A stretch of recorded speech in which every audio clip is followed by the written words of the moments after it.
Hello and welcome to another Solana tutorial. Today we're gonna answer the question of how many accounts can I put into one transaction? Which sounds pretty simple, but when I think about it, it's not that trivial. I mean, the obvious answer is, well, as many as you can fit into that transaction with the 1.2 kilobytes. But then there's account lookup tables as well that compresses them. And then is there a limit to how many accounts? My intuitive answer would be, like, if I would guess now, I would say up to 255, because more than that we would overflow the index to reference the accounts. So intuitively I say it can't be more than 255, and even 255 we might not even be able to do even with lookup tables. But that's what I want to have a look at today, and hopefully learn something about Solana development on the way. Background to all of this is a person wrote me and asked, hey, I want my program to decide on an account and I don't want the front-end script to already know. And I was like, well, but all of the accounts that you're using, you need to specify up front. So that's not gonna work. You can let the program decide, but all of the choices need to be in the transaction. And then he was like, well, so can I just put 200 accounts in my transaction? And I was like, good question. And now we're here. Can we put 200 accounts in a transaction and let the program choose one? That's what I'm here to figure out today. Can we do that? If no, what's the limit? How many accounts can we do? I'm sure we can do like 32 or so, because that we can do without lookup tables. And then with lookup tables we can do, I don't know, I think I've seen 100 or something like that. But what's the actual practical maximum? I don't know. Let's have a look at it. Can we do 255? And so first, let's really just have a look at the pure how many we can put in that transaction, which might be a bit esoteric because the transaction doesn't need to do anything with the accounts. It just needs to be a valid transaction that we sign for, and that gets executed on the cluster, even without instructions. Because instructions just fill up transaction size, especially because when we call a program, we need to put in that account uncompressed. But we'll get to the details and we will learn something. If you're interested, come and join me on this endeavor to find out how many accounts we can put into a single transaction. Let's go. I don't know how, but let's get started. And maybe a good starting point is actually where we left off last time, with a simple script to send the transaction. maxtx. New key pair. We're not gonna loop, and we're not gonna do any, we don't do any instruction. There we go. Simple script. We go to devnet. This is my, let's call it signer, because it won't send anything, it will just sign. We'll have a valid recent block hash, because why not? A message with no instructions. And then we just add accounts like this, like we did last time in the last video, purely to see how many we can fit in there. Let's see. So like this should now send me an empty transaction, except it won't because I don't have any sol. I airdrop myself a sol. There we go. And that's what this looks like. It's literally a transaction with a recent block hash consuming 0 compute units. And I'm basically just paying the minimum transaction fee, the base fee. No instruction, no logs, nothing. So that's the minimum for any transaction. It needs to have a signature and one signer pub key, the fee payer. That's as small of a transaction as it gets. How big is that transaction if we serialize it? Great question. I don't know how I can get the serialized transaction in Rust. There's a serializable transaction for version transactions. I mean, we will need to use version transactions anyway if we want to use lookup tables. So let's add that 1 byte and make it a new versioned transaction. And the message needs to be a versioned message. I can get myself a default. So that will probably not work because it requires me to specify a fee payer. So let's see how that's not gonna work. Too many signers. But if I don't provide that signer, if I just have an empty slice here, type must be known like this, it will complain that it's an unsigned transaction essentially. Okay, it doesn't even complain. I have the transaction, but then I cannot send it because it doesn't have a fee payer.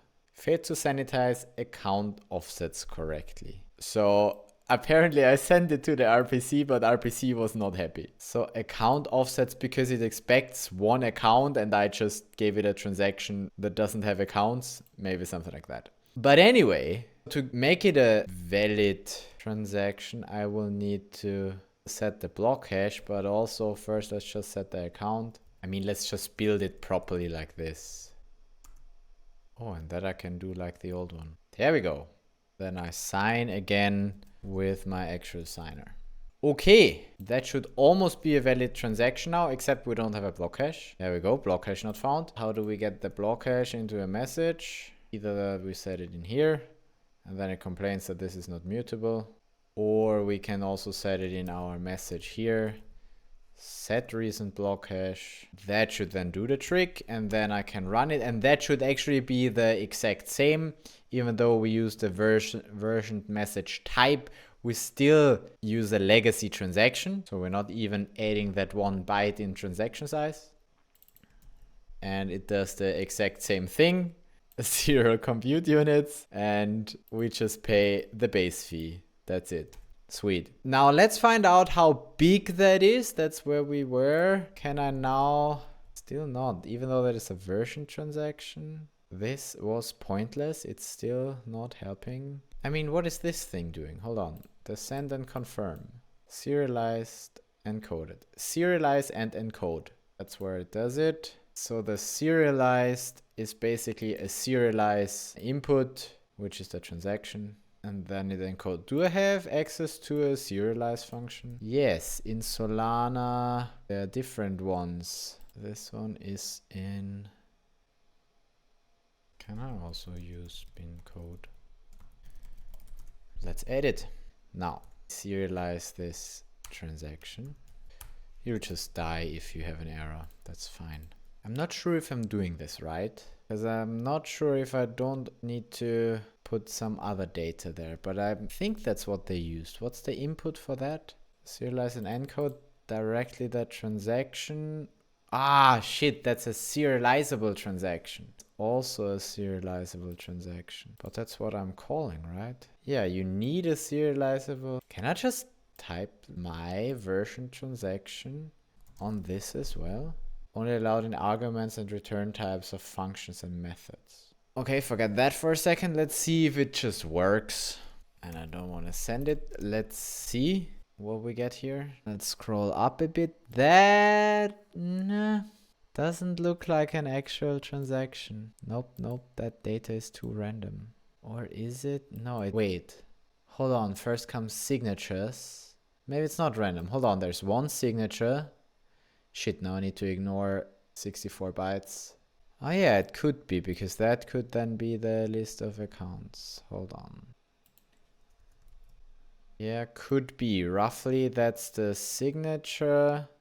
That's the number of accounts. Could be an actual transaction. Do we still know what that was? Number of signer not writable. I forgot. Yeah, so the message, header, 3 bytes. We have the number of required signatures. So we have 1 required signature. Number of read-only accounts that require signatures, 0. Number of read-only accounts that do not require signatures is also 0. So I guess that's the header.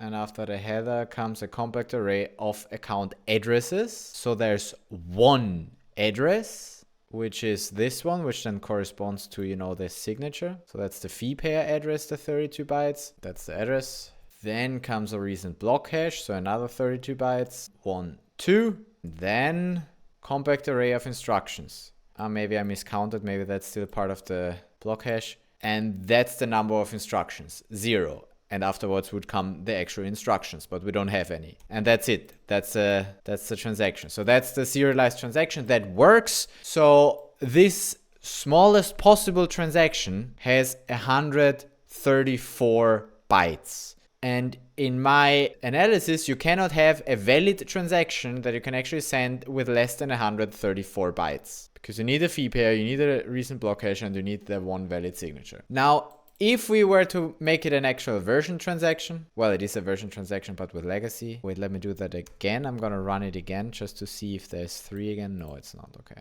So the recent block hash changes, but what doesn't change is this.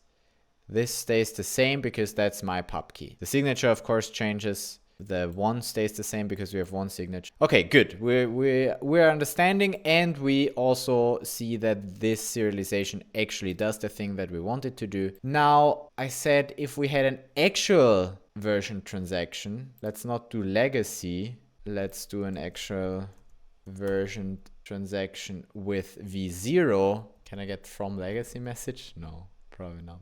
I mean, I could just do default, and then now we should have a version, like a V0 message, and that I think is 1 byte bigger, right? Let's check. Too many signers.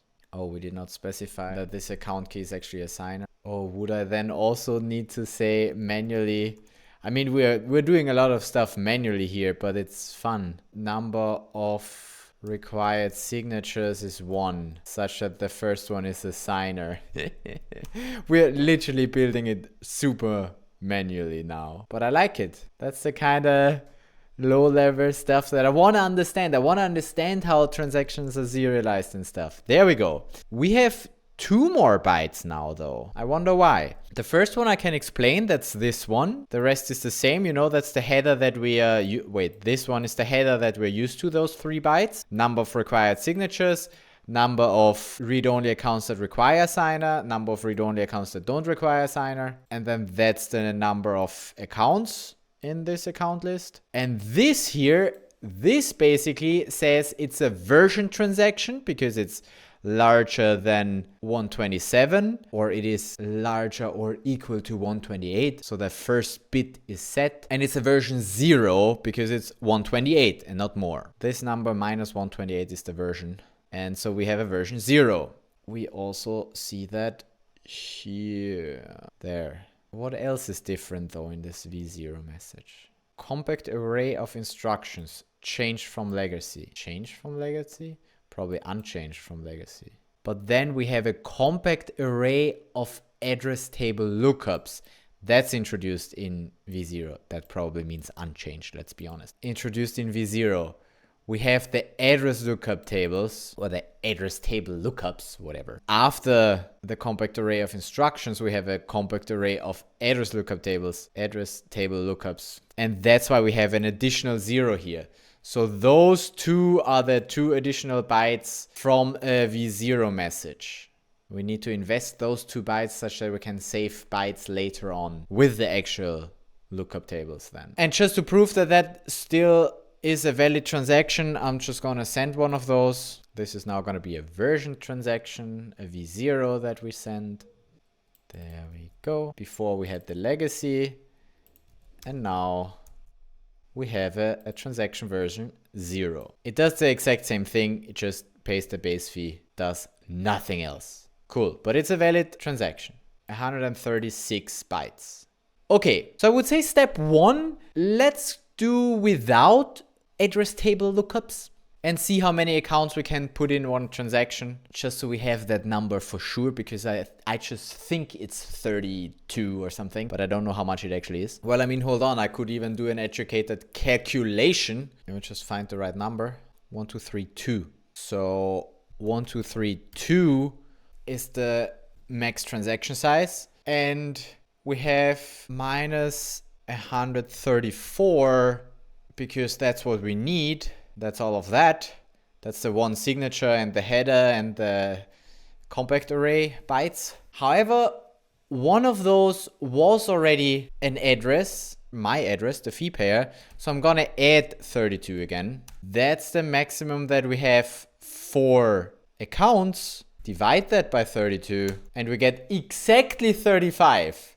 So hold on, I did programmer. That's why it's exactly. Wait, do that calculation again. 130 by 32 is 35.3. So, okay. Doing integer divisions and then being like, oh, it's exact. Yes, of course it is. Anyway, so 35 accounts we should actually manage to fit in here without having a version transaction. Let's do it. Back to this. Back to legacy. Let's do this thing. For 32. Push. What do we push? I don't know. Pub key. Unique again.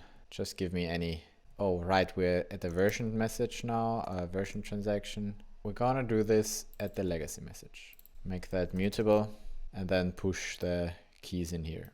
Okay, so we push 32 random pub keys. Well, random, I put unique ones. Put that in a version message, check the size, send it. Let's go. And with those additional 32, it's gonna be too big. I should have done 31. Okay, let it fail. Let it be too big. Because I forgot that I also have one myself. It did not fail. I only have 1158 bytes. Oh, we said 35. Why did I do 32? Yeah, 32 works. Let's look at that. I mean, we see a lot of zeros, but we only see those zeros because the pub keys I put in are unique in the sense that, well, the first one is just 1, and then the second one is just 2, and then the third one is just 3, and then the fourth one is just 4, and then the fifth one is just 5, and then the sixth one is just, where is it? 6. Those are my unique pub keys.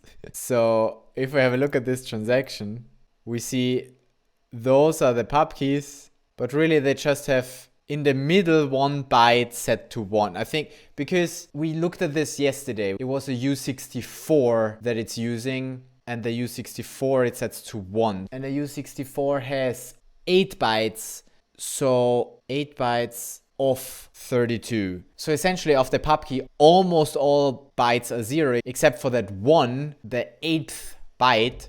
So we have 7 0 bytes. That's why we have 7 ones here. 1, 2, 3, 4, 5, 6, 7. Yes. And then comes something. And the way base 58 encoding works is that as soon as there's something, because of the encoding, it's not clean anymore. That's why we don't see 2, 3, 4 and so on. Because this byte is changed. Because, and that's also why that first one comes so early, the first 8 bytes of the second pub key here, that's just the first 8 bytes, and then the pub key goes something like this. Nope, like this. There. That's the entire pub key, my first unique one. And then this one roughly is the second one. So there's the 2 here. That's why we have 7 ones, and then, you know, a bunch. That's why those pub keys look like this. In case you wanted to understand that.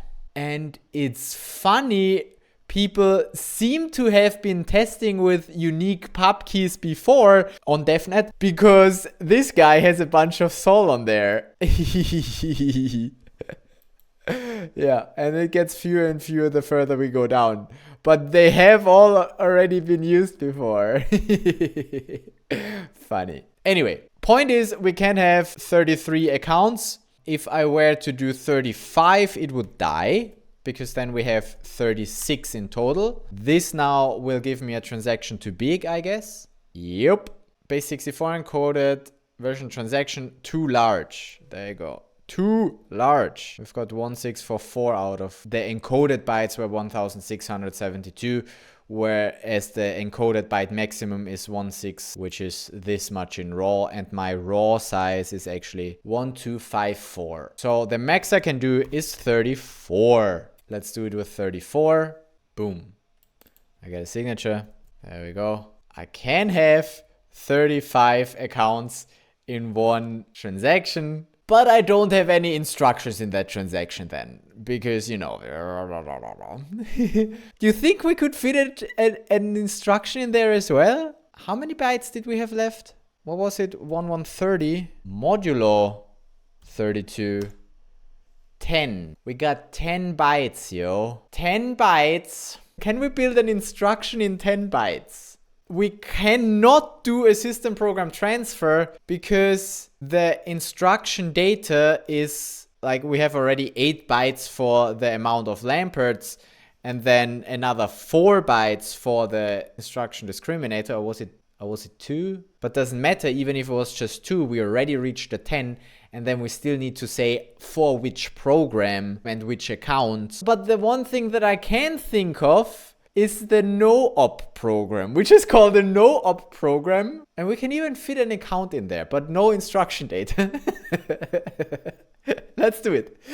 I mean, this is, as I said, maybe a bit esoteric, but it's about understanding and doing fun things. Art. It's art. calling transactions that do nothing is art because it doesn't make sense. And some people don't understand it.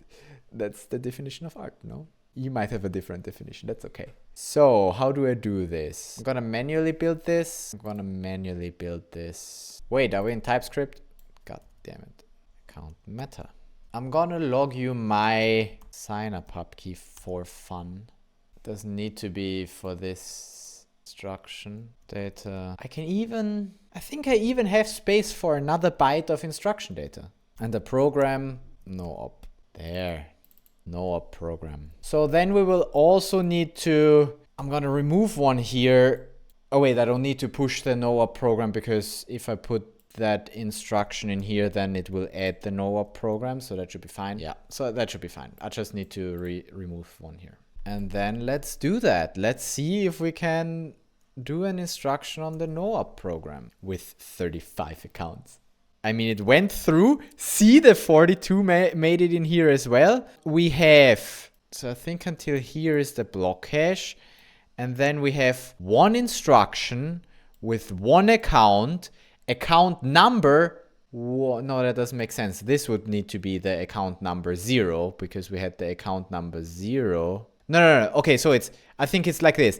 It's one instruction to program at account number 1 with one account number 0, because that's my fee payer. That's the one account that I put in here. And then 1 byte of input data, which is 42. That's what this stuff means here, I think. And we've got 1, 2, 2, 7. So we even had another 5 bytes. We could have put another 5 bytes here or added, 4 more accounts. No, 5 more accounts.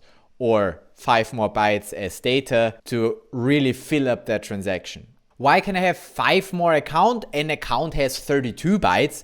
Yes, it must of course be accounts that are already in the transaction that I can just reference with 1 byte. Because down here, it always just references the accounts like this one and like this one by its number in the list of accounts of the transaction. Because I don't want to specify the pub key twice, of course. We want to be efficient here. Yeah, looking at the serialization of transactions, this is actually a really interesting topic to me. Anyway, so let's look at that transaction. It made it through.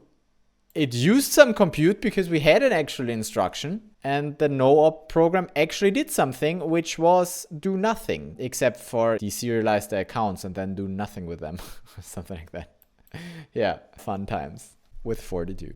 35 accounts. That's the maximum for a legacy transaction. So that was quite easy to figure out. But what about account lookups? What about lookup tables? What about them ALTs or ATLs? Let's have a look.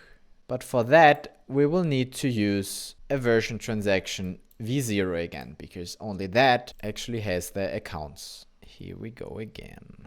If I wanted to do the same with a v0 now, how can I push those account keys? So if I can't do that, how can I do it to v0? Oh yeah, we've done that with account keys, right? Yeah, like this. But I'm afraid that it then still messes up the deserialization if I don't set the header numbers correctly. That's fine. Let's see what happens. So I'm gonna do this. I push a unique pub key, 34 of them. Such that we have 35 accounts total. That should still work, even with the 2 additional bytes that the v0 needs. And now it won't serialize, or it won't deserialize at the RPC correctly, I think. And what does the RPC say? No, it accepts it. Okay. Even though my header says I have 1 signer, 0 writable signers, and 0 read-only signers. Did I get that right? Because I always confuse the header. Read-only that require, read-only account addresses that do not require signatures. No, I got that wrong then. Hold on. So read-only that require signatures is 0. Number of read-only account addresses that do not require signatures is also 0, which only leaves writable accounts then, because those two summed up are the total read-only accounts, which means they all need to be writable. And that was already the case before as well. And the funny thing is that even fucked it up a bit earlier when I used the program, because that was then taken as a writable account, I think. If I manually build a transaction like that, I need to be more careful. But, you know, that signature here, all of my accounts will now be writable. All of them are writable. Yeah. If I wouldn't want them to be writable, which is the default, I would think is, you know, what I want, since I'm doing this manually. Like if you do, like if you build instructions like this, then the transaction object will do that automatically for you. But we don't. We literally just push account keys without account matters. So we gotta do that as well manually. So number of required signatures will stay 1. That's all right.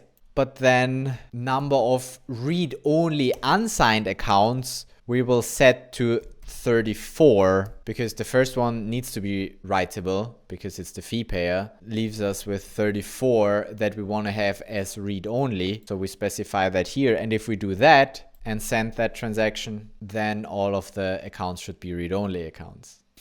Fun with Solana transactions. I like this.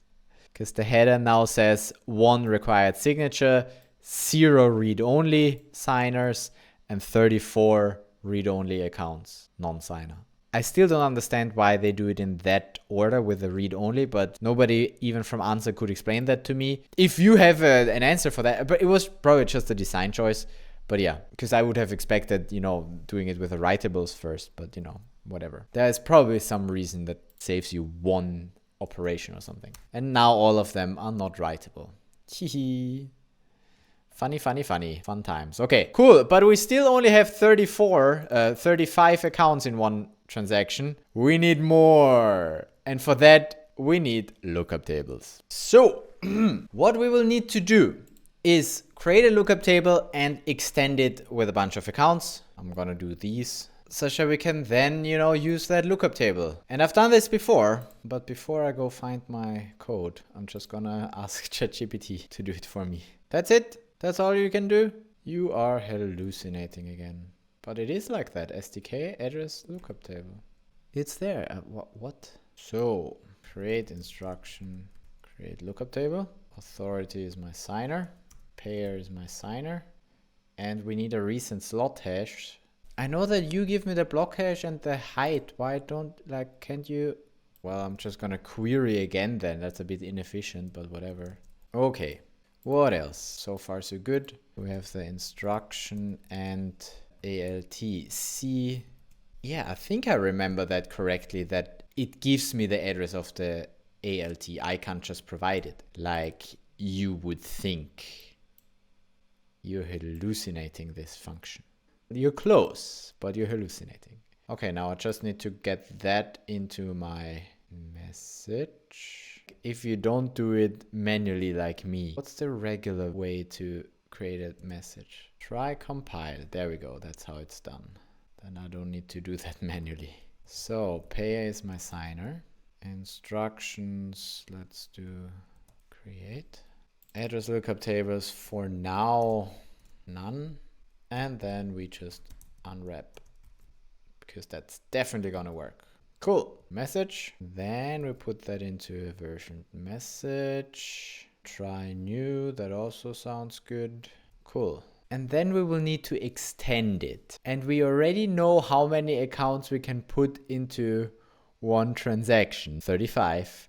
But if we have a proper instruction to a program, then we can only do fewer. For the extend, let's basically do the same thing. Extend, lookup table, signer. Let's do, wait, we need the lookup table program, my signer, which is already 2, which only leaves us 33. So let's do 32 because we need a little bit of space for the accounts. Because if we list 32 accounts, then that's already more than the 8 bytes that we have space. So that's the max we can do. New address, unique. So all of those unique pub keys we're gonna push into an address lookup table. Get ourselves a recent block hash. So if we get back a signature here, then we extend it. Let's see if that works. So here I just call all right, we get a lot of dead code, but I'm okay with that. Oh, that's not mutable. Mutated, yo. Simulation failed. Invalid instruction data. Not a recent slot. Huh, am I too fast? Am I too slow? And that's just the first instruction to create the lookup table at the first transaction containing one instruction. I could do both in one, but I want to have several to extend. So that's not nice. 917 is not a recent slot. Oh, am I querying block height and not slot heights? Yeah, I get well, and you need slot heights, right? Recent slot. Yeah. There you go, that's better. Okay, try this. Different error. Transaction too large. Okay, so the first one got through now. Nice. We were able to create that lookup table. And then we're too big. Why are we too big? Well, because probably we also need to... Oh, because I forgot the address lookup table. Because obviously that program we will need, and then the lookup table that we created. Oh, that's it. That would have been actually a nice lookup table name. So mine, the program, and the lookup table, and then the account. So that's already 3. So I've got 1 too many here. Can only do 31 more to get a total of 34. But yeah, that's exactly the topic of today. How many accounts can we put in one transaction? Still too large. Damn it, is the instruction really that big? Yeah, because if we have 31 accounts, then that alone is 31 bytes, which is like an entire account. Okay, fine, so we can only do 30 then. But that will then do it. Then we're small enough. Man, I'm already recording over 2 hours. This is taking longer than I thought to answer such a simple question. Because we're always going on side quests and figuring out other things. Creating the ALT. Nice. Nice. Now that works. Look at this transaction. Oh, but that's weird. Oh, you're not referring to them as accounts. And you have the system program for some reason. Why do you have the system program? Because you transfer. Right, you need the system program to transfer from my account to that. That's true. Okay, so that's why we have another account lost. Okay, that's fine. But that is all instruction data. So if we have a look at that, hey, can I have a look at that raw? But yeah, basically the instruction data contains all of the addresses that we add. And that, I mean, it's the same pretty much. No, but it's better because here we save the accounts, and also it's better because the runtime doesn't need to serialize them for the instruction and the program doesn't need to deserialize anything. It's just, put as instruction data. That's actually not bad. I actually prefer this because we need to put them in hard-coded anyway. So that also has us save those 31 bytes, and therefore we have the additional system program. That's what we're understanding. Yeah, okay. Anyway, so that's one extension now. Now we have 30 accounts in this, but we need more. So let's loop this. Let's do a nice recursion here. With a max of 255, if break and we finish, and as long as we don't finish, we recursively continue. And we start plus 30. And then we continue at the end. Okay, this should now do it. So how many transactions do we expect? Well, roughly 10, 8-ish, something like that. Yeah, 9. We will need 9 plus 1 to create the table. So 10 transactions in total. Let's freaking go. Run this. 1, 2, 3, 4, 5, 6, 7, 8, 9. The 10th one is smaller, and 10. Sweet. Check it. We're always adding new addresses. All of the ones, the unique ones. Nice. And my lookup table is now this. ENM. This is my lookup table. Sweet. We're done creating. Back to my script from the beginning. We now want to figure out how many we can do with the lookup table. So we first need to teach it how to do lookup table. We have a versioned message. There it already has the lookups. But I need to somehow teach it to do that automatically for me. Hold on. On the other hand, actually, good point though. I can just manually compile it. Then I don't even need to know what the accounts are, then I don't need to, match those, because usually you have the instruction where you put in those pub keys and then you need to load the lookup table to see where in the lookup table at which index those are. But hey, I can just be like, use the first one of the lookup table, use the second one. That's what we're gonna do. Forget about that. We are literally going v0 message address table lookups. That's a vector of address table lookups. We're gonna push an address table lookup, which is a message address table lookup, which has the account key. Account key is probably the account key of the address lookup table. And then the read-only and the writable. Hold on. Yeah, because you need to have, if this is already the compilable, and you need to do the same thing with the read-only and writable. None of them can be signers, I think. Signers need to be outside of the account lookup table. And also, I think that's why we just distinguish between writable and read-only. But we need to define it here because that's not defined through the list of accounts, because the list of accounts just gives the static accounts that are in the transaction, not the lookup table ones. This is so fun. At least that's how I imagine things. So pub key from string, have my lookup table. And then the indices, I'm gonna give you writable and empty vector and read only 0 to 30 just to see if that would work. There you go, that's how I write this. We don't need this loop. I have one address lookup table with 30 lookups. And I just take the first 30 of the table. Failed to sanitize account offsets correctly. Yeah, we're probably messing something up. But we already see we do have, in fact, a version transaction, one signature. This is probably still my issue. I should not have the 34 here. And then back here we see we have 0 instructions, but we have 30 lookups. And the lookups, I don't know, wait, but how does it know at which lookup table it needs to look now? But the lookups itself are 0 to, 29. That makes sense. But which is the lookup table? How does it know that? I don't know how it knows that. Probably in the accounts somewhere, but I don't know what the rule is. Do we find something on here? But where is the actual account lookup table stored then? There's probably some rule that I don't get, but that's okay. To fix this, first of all, set this back to 0. Maybe that makes it all writable, but I think that's all encoded in here anyway. It's just relevant for the actual accounts because it needs to know how many accounts are coming. Although no, the number of accounts is actually listed here. Okay, so see, that works now. That seems to work. Look at this. We have a signature. It used 0 compute because we don't do anything. And this is an address table lookup. Yeah, there we go. And we have those accounts that are in this lookup table.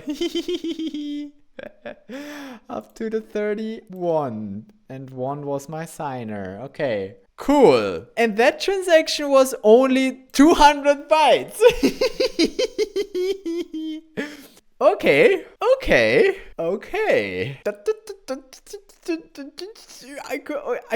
How about, because it's just bytes, I mean, what if I say 254?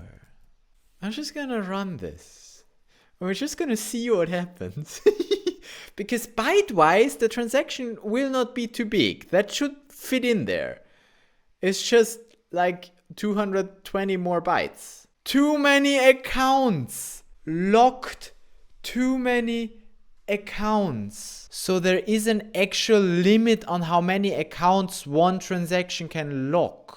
And not just write lock because they are read-only. Okay, so there is another limit. And that's good that we try this because I didn't know about this. What is this limit, roughly? Can we do 100?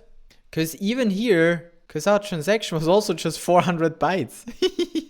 Yeah, makes sense that the runtime limits us. 100 is still okay. I can have 101 even accounts in my transaction. And I still have plenty of space for actual instructions with those accounts.